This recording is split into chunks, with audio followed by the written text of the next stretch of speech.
What is identity? Identity is your practices over time and the story you tell about those practices over time. Important to point out here, Dan, no shortcuts. So if you're thinking about going out and fingerprinting acid this weekend or doing ayahuasca, these are short-term solutions to your identity problem. Hey, podcast listener, even if you are alone in your entrepreneurial journey, know that today, right now in your earbuds, you are joined by thousands of entrepreneurs from all around the globe seeking to grow better, more profitable, location-independent businesses. If you'd like to learn more about what we do and download our entire back catalog, check out tropicalmba.com.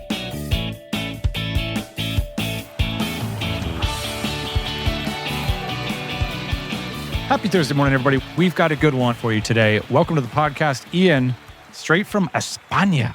How are you doing? That's right, man. I forgot my microphone stand, so I'll be holding my microphone like a plebe. If you sense the fatigue in Ian's voice throughout the podcast, because he's holding that ATR 2100, all 18 ounces of it. That's terrible. But I do feel like a performer now, a real performer.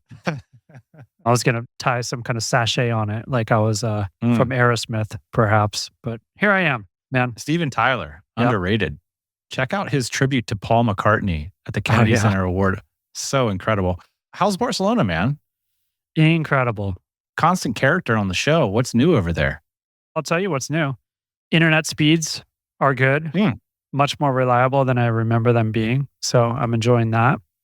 But just enjoying getting plugged in, man. It feels like I'm right back where I should be every summer, and grateful to be in this nice city for the next couple of months, and looking forward to meeting up with a bunch of DCers, in fact. So I'll be headed over to DCX London in the beginning of July. And then, as you know, at the end of July, we will be hosting over 40 DCers in DC Black, Barcelona. Very cool. I'm excited to fly over for that one. Of course, I'll miss you for the whole summer. For the first time in a long time, regular listeners will know I recently had a newborn. And so been focused on that. Looking forward to getting back there next summer, though. Well, I'm looking forward to getting there in just a few weeks to join you guys for the Barcelona event. Meanwhile, I'll be melting here in Austin, Texas. I'll be checking in on you, man. I looked at the weather. It doesn't look too bad yet. You might be good. All right. I'm really excited for today's topic. Ian, we've been doing a lot of business coaching lately, and one of the number one things people come to us for is to make a change. If you've had 3 or 4 years of your business things are kind of consistent, people want to amp it up and take things to the next level. But how can we reliably make a change? It tends to be really hard to do when you're stuck in a rut. And so I've been thinking a lot about this. How can you change when things have been the same? And this is part of our journey the past few years. We sat down, we looked at our business during COVID, and we said, we got to make a change. And we've been making that change. And so I'm looking back at all this and trying to figure out, what is the framework for those that are going to reliably make the change versus those that are less reliably going to make a change? And I came across this incredible YouTube channel, and it's run by a guy named Dr. Lane Norton. Now, Lane Norton is completely jacked. He is a practitioner in powerlifting, but he's also a doctor, and he talks a lot about diet. So both from the science, he's good with scientific studies because he's got a PhD, but he's also good with actually getting the weight off the ground. So it's kind of an interesting mix that's not as religious as other diet information. And he said 2 things that really jumped out at me and made me think perhaps we could apply this to business. So the first is that 95% of people who pursue a weight loss program cannot keep the weight off past a 3-year mark. So in other words, 95% of people fail and only 5% of people succeed. It's also over a period of 1,000 days.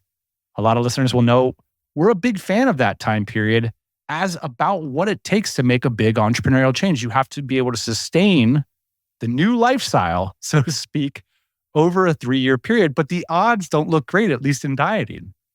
And what we're trying to do today is increase those odds to get from where you're at to the next level. This framework we're going to lay out, we're going to call it the pyramid of change. Okay. I'm going to reveal the pyramid of change for feedback from you and from the listeners. it all based on this fundamental assumption that breakthroughs more reliably happen by small and consistent accumulations versus dramatic epiphanies, or sometimes, like we call around here, shiny objects or a watershed experience. We used to say back on the show, it's just another Wednesday. And what we meant is that if you look at diet, entrepreneurship, investing, athletics, it's typically going to be like, now I went to this summer camp and they adjusted my free throw and then I made the NBA. It's like, no, I worked on my game and I slowly accumulated the skill and the talent over time and it compounded. So that's the assumption that the pyramid of change rests on, which is you kind of have to believe that it's not going to be a Tony Robbins event that gets you to success. It's going to be the mindset, the habits, all those sorts of things that you do on a daily basis that accumulate over time. And when you look at it at a big enough time scale, like 1,000 days, 2,000 days, 3,000 days, you're like, we accomplished a ton. Recently, we did this like since COVID. I don't really count the first year because we grew 100% coming out of COVID. And that was kind of like a tough time. But our rolling 3-year average is 35% every year. I point that out because it didn't feel like that when we were doing it. You know, it feels like a steady, grindy accumulation. But you zoom out and you're like, wow, 35% year over year, like that starts to add up to some pretty big numbers if you just keep at it. And so that's the basic assumption we're going to rest the triangle of change on, Ian, is that we believe, at least for the purpose of this conversation, that we're going to reliably reach our goals by steady and consistent accumulations versus dramatic breakthroughs. All good? Yeah, not to take away from your point, but I've been keeping at it as well since COVID. 35% is about what my body composition has been going up over the years. And I just moved in Barcelona. It's next to my favorite pizza joint. So all this change in habits, and I'm getting very nervous right now. Yep. But I'm willing to accept. But in all seriousness, Dan, I think what we're going to talk about today, and part of what has changed for us and what can change for you too, if you feel like you're in a bit of a rut like we did, was the consistent application of better habits. Yeah. And trying to figure out what is going to need to change. And like you said, nothing needs to change dramatically. In fact, like you said, when things change dramatically, they generally tend not to stick. So what we're going to talk about today is a way to apply pressure in a way that doesn't need to be dramatic. It's kind of like a boiling frog, right? But a good boiling frog, you boil yourself out of the pot. Opposite scenario, yeah, you want to cook yourself. Exactly. And you don't want to do anything too drastic because generally speaking, like you said with the diet, I mean, it's quite easy for a lot of us to just stop eating pizza cold turkey. That's easy. The hard part is to not go eat pizza 30 days from now. Right. 100%. It's easy to go to a Tony Robbins event. It's easy to fly to a retreat in Guatemala. You know, all these things that are epiphanies, breakthroughs, game-changing. Well, that's not really what I've observed on the ground with businesses that make it work. And it's not what Dr. Lane Norton has observed by the data. And I guess part of the background of this is what can we learn from what he's learned by the 5% of people who've successfully dramatically improved their health? Could we use this information to dramatically improve our businesses? I think there's a lot of interesting crossover. I would say I do too, Dan, because this idea is not really a new one, but I think it's an important one. The percentage of businesses that make it to 1 million is like single-digit percentage points. And then from there, the percentage of those single-digit percentage point companies that make it over 1 million, the companies that make it to 10 million is even less. Right. I mean, theoretically, it's hard to make a change, right? We're seeing on the diet world, it's 5% of the businesses actually make the switch. And that Ayman Al-Abdallah came onto the show and pointed out, as Vern Harnish has pointed out, as countless other business gurus have pointed out, that $1 million business that's able to make the change to become 10 million is single-digit percentage points. Why? Because change is hard. It's easier just to keep doing what you're doing. And it might be easier to start a $10 million business if you break off a $100 million business and do it a little bit worse, right? Like, and that's where a lot of those businesses come from. So if you want to start from scratch, like a lot of us are doing, make a living through entrepreneurship, incredible. Now scale it to 1 million, incredible. Now scale it even beyond, to an exit, again, we have to change. We have to go from player to coach. We have to go from employee to entrepreneur. And these changes, every time you make one, maybe you're less likely to be able to sustain that new change. So what we want to do is dig into those 5% of people that are able to make the change and see what we all can learn from it and apply. So what I've done is I've looked over a lot of Dr. Lane Norton's analysis of these 5% of successful people, and I've broken it down to 3 key things. And we're going to call this the pyramid of change. So the idea here is in order to change, you need 3 things. You need number 1, knowledge. You need number 2, accountability. And number 3, identity. I want to dig into each individual one. So here's the thing that struck me the most. In this meta-analysis, there's a bunch of dieters out there, and they have them all these different programs, right? It's like vegan and paleo and carnivore, and I only eat raw giraffe meat and all this kind of stuff, right? And it turns out that the differences between the diets themselves were super small. But the most dramatic difference was whether or not you were monitored. This only comes out in the meta study, right? Because it's like, yeah, we had all these people eating all these diets and like certain people worked, certain people didn't. But the groups that were being monitored, in other words, those that were held accountable, had outsized results relative to those that weren't being monitored. And I want to kind of hang out on this point a little bit. We look at the 3-sided triangle and you say, well, you need to have an identity, you need to have accountability, you need to have knowledge. We tend to really focus on the knowledge side. But if you take a look at this framework, it's a triangle, right? Everything's equally weighted here. Well, what kind of accountability do you have baked in to your process? And a lot of us track our numbers. A critical thing for having a successful business is accountability. At the very basic level, this is simply tracking your numbers and being accountable to the reality of them. The next level is planning, forward planning based on the historical data. And the final level is advisory consulting or coaching from third parties who know more about how you're being held accountable or holding you accountable directly. And not talked about often, but something we feel is critical to having a successful business is an identity change. Is changing the story you tell about yourself, changing the practices and habits that you participate in daily. And here's the scary part, that will often result in your relationships changing. And I think that's why many people avoid this. What seems to be true about making a significant change in life is that your habits will change, and that will often lead to your relationships changing. There's this really interesting fitness YouTuber that talked about tracking his calories using like MyFitnessPal for years. And he was still overweight. And he said the breakthrough for him was when he not only tracked his calories, but he used that information to plan his calories. And so I think under each of these categories, there's like a higher level that you can achieve with accountability. The basic level of accountability is to know what you're doing, step on the scale every morning. But then a next layer of accountability is to plan. And then the next layer is to have a level of social monitoring and responsibility. So now all of a sudden I'm responsible, not only an organization, to a team, to a partner, to yourself, but also we have a deep sort of like societal shame mechanism, right? It's like, I said I was going to do it. Let's leverage this. This is accountability. And you can also get this through mentors, coaches, advisors, whatever. But I thought it was so fascinating for all the talk about what kind of meat you should eat or what kind of plants you should eat. At the end of the day, it was whether someone was watching you or not was a critical component to making the change that you want.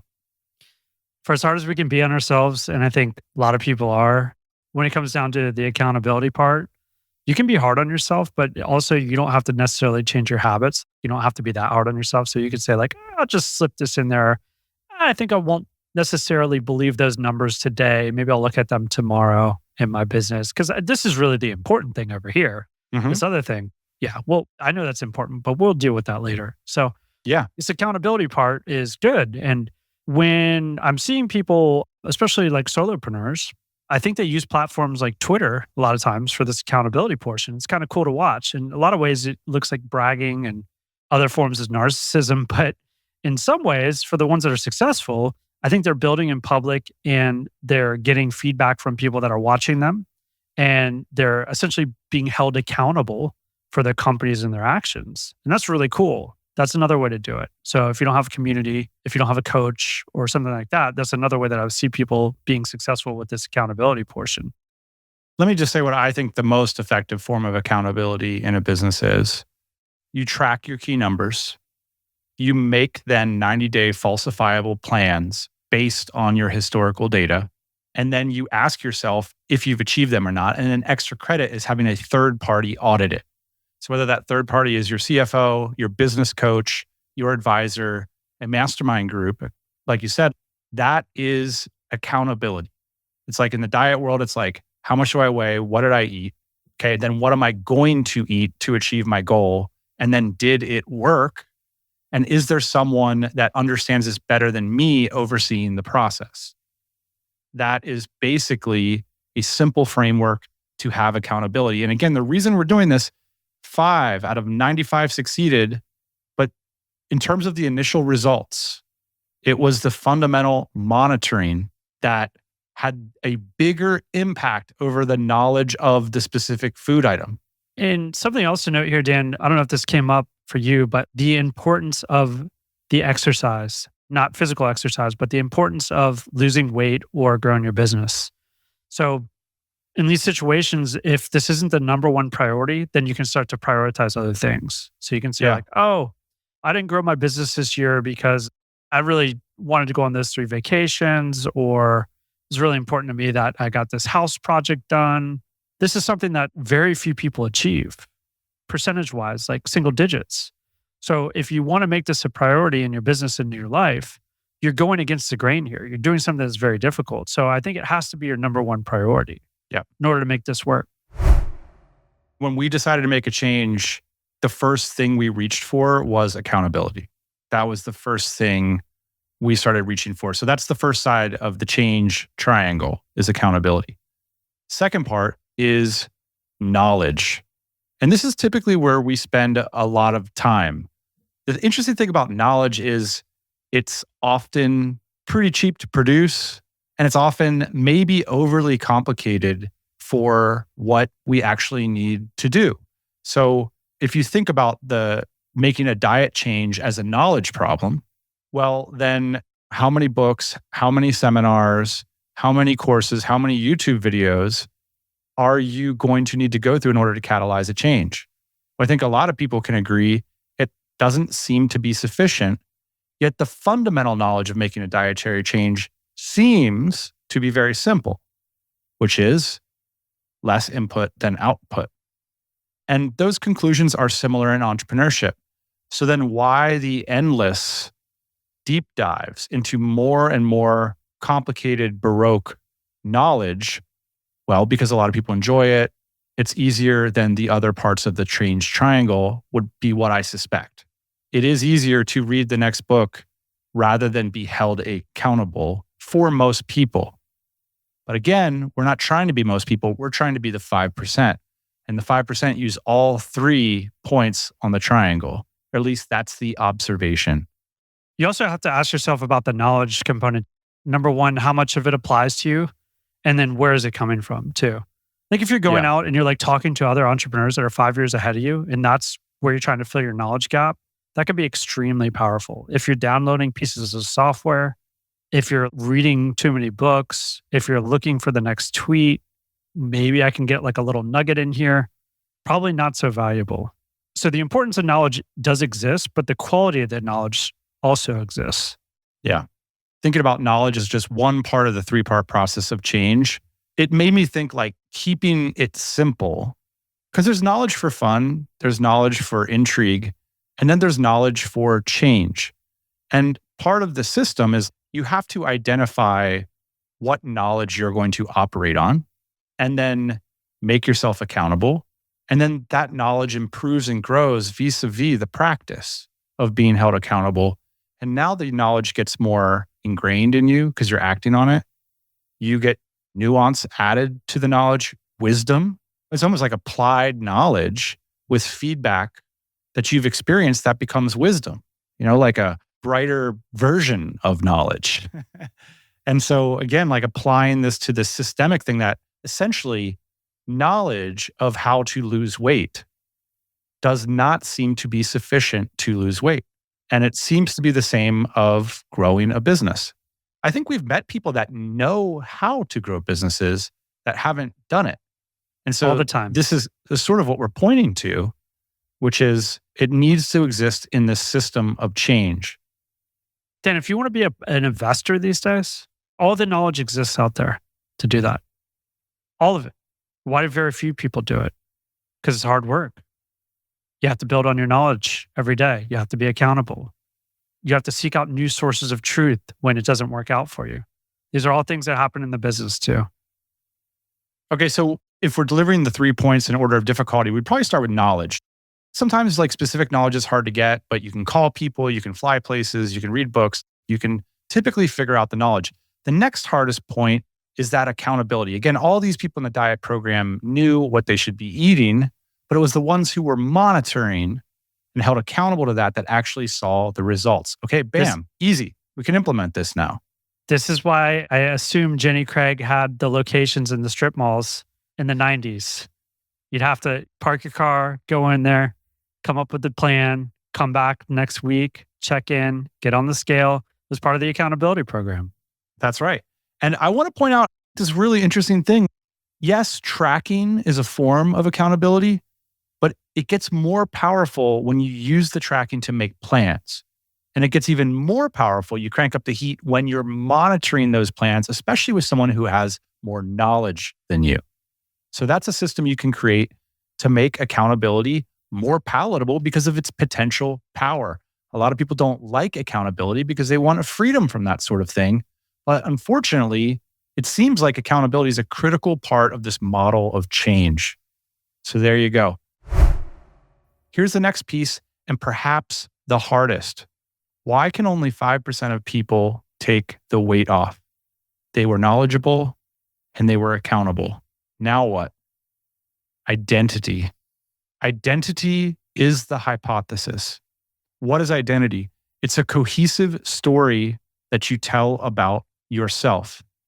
Identity is your practices over time and the story you tell about those practices over time. So what Lane Norton has observed is that dieters who are simply on a diet, right?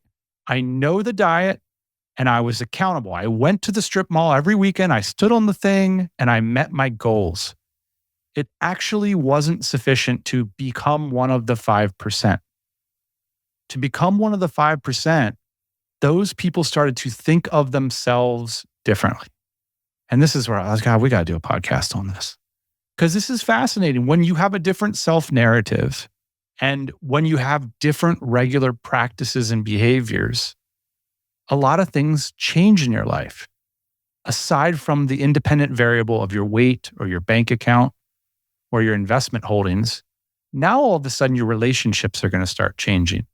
How you spend your time is going to start changing. How you think of yourself and who you spend time with is going to start changing. And that can be both scary, but also can work. Important to point out here, Dan, no shortcuts, including in the identity portion of this. So if you're thinking about going out and fingerprinting acid this weekend or doing ayahuasca, these are short-term solutions to your identity problem.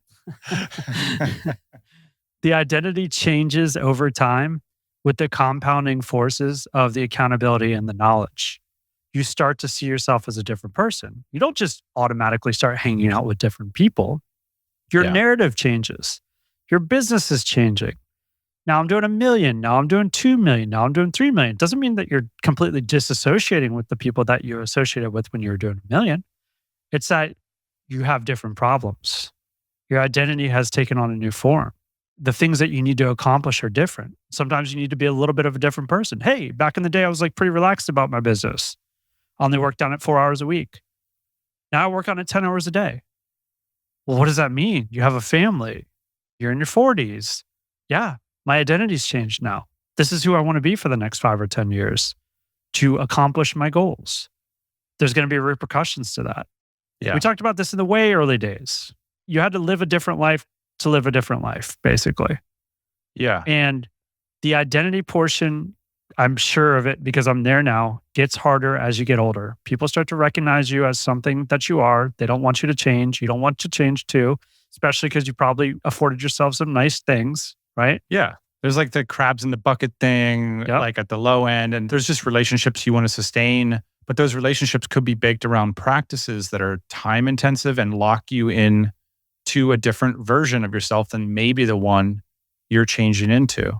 And so I think that that's scary. And so we want to just pop off to Guatemala for a weekend to see if we can find change that way, or stop eating for 30 days and find change that way, versus what am I doing every single day? Who am I relating to? What are my practices? And what story am I telling myself about that? And do I believe the story? Well, how are you going to believe the story? You have the knowledge, you have the accountability. So you're seeing it, you're tracking it, right? And so the story you're starting to tell yourself that I am up leveling as an entrepreneur starts to get credible as a gradual accumulation over time. It starts to build that new identity.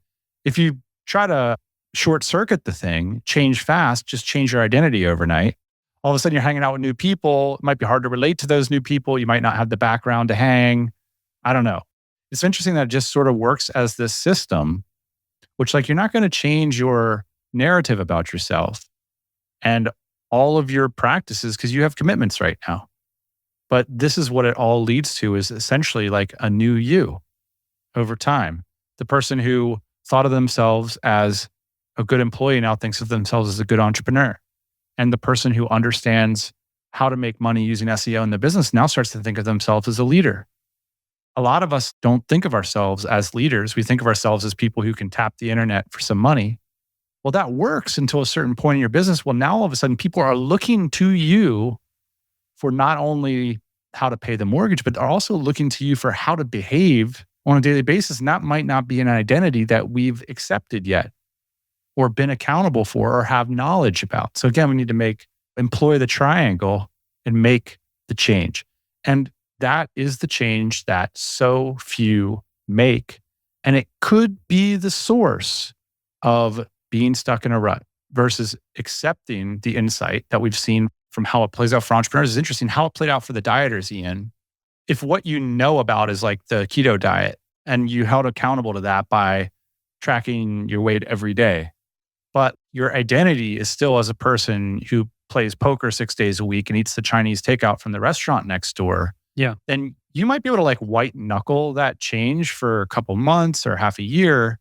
But if you don't change the I sit in a poker room all day long, typically those that make the change might say something like, I love poker and I love Chinese takeout, but I'm going to slap on this Lycra and see what these people outside are doing in the sunshine riding around on their bikes. I'm going to like see what that's all about and start to transition that identity and self-narrative. And I think that's the scary part of change and what identity talks about and what we will often not address. I see myself as the type of person that rewards myself with the steakhouse dinner with everybody there 3 nights a week when we close the office or whatever. And it's like, if that is your identity, it might not be a sustainable change. And that's essentially the insight from the dieters.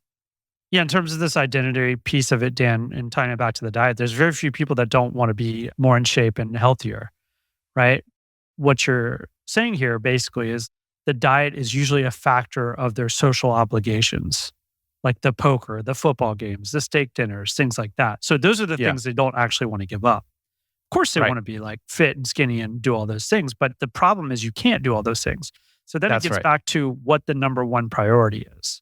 And a lot of times when your number one priority is grow a better business or get skinny, that means that other things are going to have to fall off for those things to happen. You nailed it. And that's where it gets scary because it gets real. Like knowing what to do and like having a little tracker, that's 2/3 of what you need to make the change sustainable. The final piece could be the most daunting of all, which is like, wow, I'm going to have to change my lifestyle and I'm going to have to enjoy it. And that's the promise of change, is that guess what? On the other side of change is something I'm going to enjoy more. I'm going to enjoy those new social contacts. I'm going to enjoy this new business. I'm going to enjoy the responsibility of leadership, of responsibility, of the intensity of it. The good thing is what we've seen in the data, Ian, is that if you don't like what's on the other side, say you trade in your poker chips for some Lycra and a new road bike, if you don't like that change, regression seems to be pretty simple. Yeah. You can always go back. Totally. If you build like a $5 million business, you can always be like, let's just be 500. Let's just be 500. Everybody will be good. Yeah. So that's not a problem. But yeah, it does seem like if you take each of the three parts of the triangle seriously as each other, so it's only 1/3 knowledge, 1/3 accountability, 1/3 identity. Now it seems like we've got a somewhat more reliable framework to create change and to evolve. And that's what we're seeing in the 5% of dieters who manage to keep that weight off for longer than 1,000 days. Ultimately, they had to change those practices.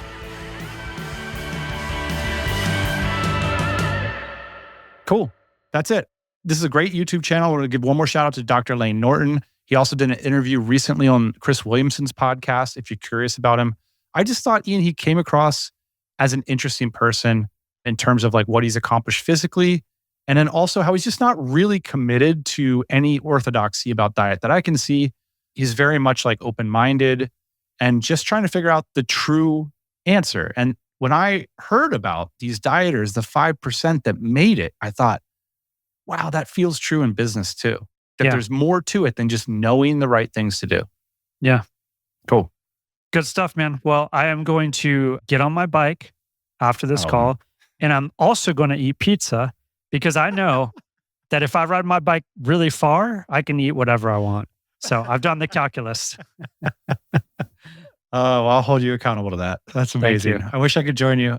You know the right thing to do. Go on a bike ride in Barcelona. Cannot be beat. I will post it to Strava for you so you can make sure that I'm accountable as well. Oh, man. Fantastic. All right. That's it for this week. Thanks for joining us, everybody. See you next time. Hey, thanks for listening to the Tropical MBA podcast. You can go to tropicalmba.com, get access to hundreds of back episodes and all kinds of other goodies. Load up your iPod. That is the cheapest way to fly business class on your next international flight. We will see you next Thursday morning, 8 a.m. Eastern Standard Time.